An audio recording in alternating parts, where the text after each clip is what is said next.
आपके साथ अपने भाई भाभी का एक अनुभव शेयर करना चाह रही हूँ। मेरे भाई की शादी 2008 में हुई। उन्हें कोई संतान की प्राप्ति नहीं हुई 2-2.5 वर्षों तक। तभी गुरुदेव का उन्हीं दिनों गुड़गांव में आना हुआ, तो हमने कहा कि क्यों ना हम गुरुदेव के सत्संग में चलते हैं, वहाँ पर नीता वैद्य हैं और वहीं पर आप भाभी को भी दिखा लेना। तो हम तभी भैया भाभी को लेकर गुड़गांव गए और नीता वैद्य से संपर्क किया। उन्होंने कुछ क्षण के लिए भाभी को देखा और बोले कि दीक्षा ली है आपने? उन्होंने कहा हाँ। तो उन्होंने कुछ दवाइयाँ दी और कहा नियमित रूप से आप अपना ध्यान भजन करिए और ये दवाइयाँ कंटिन्यू रखिए। भाभी दवाई लेके घर आ गई और तब से अपना नियमित रूप से जप करने लगी और दवाइयों को भी सुचारू रूप से उन्होंने लिया। 2 ही महीने के बाद भाभी ने कंसीव कर लिया। भाभी बहुत ही प्रसन्न हुई और उसी दौरान हम दिव्य शिशु संस्कार से जुड़े। उनके द्वारा बताए गए मार्गदर्शन के अनुसार उन्हें उसी प्रकार से अपने 8 महीने पूरे किए। पूरे स्तोत्र पाठ, सत्संग, गुरुदेव का सत्संग सुनना, नियमित रूप से जप ध्यान पाठ करना। और जैसे ही 8वां महीना हुआ तो उन्हें एक और अनुभव की अनुभूति हुई।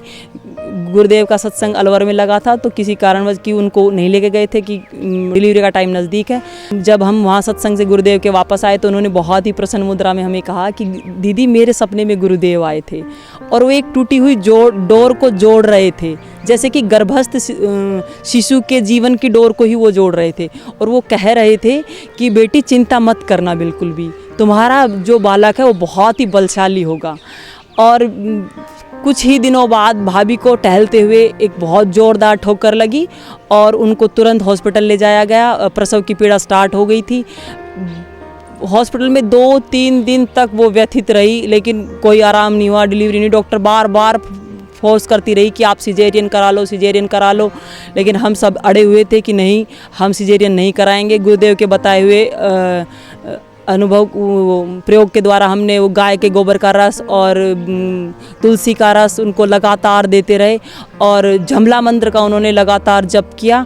और फिर वो दिन आ गया जन्माष्टमी का, जिस दिन एकांश का जन्म हुआ और उन्हें बहुत ही सरलता से आसानी से फिर वो नॉर्मल डिलीवरी होगी। डॉक्टर ने बहुत बार कहा कि आप इसको सिजेरियन करा लीजिए, सिजेरियन करा लीजिए, लेकिन हमने उनसे रिक्वेस्ट की कि नहीं, हम नॉर्मल डिलीवरी कराएंगे।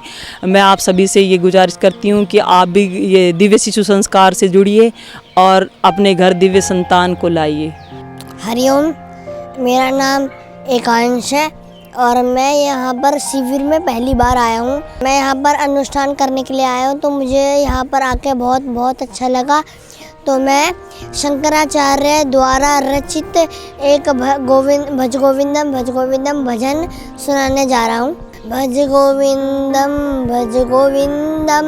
गोविंदम भज मूढ़मते संप्राप्ते सन्निहिते काले नहीं रक्षति डुक्रुन करने।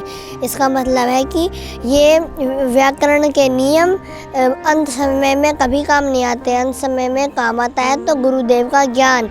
जब ही तो कहा है कि तुमसे रोशन है ये जिंदगानी, बापू तुम्हारे नाम की है दुनिया दीवानी। हरिओम।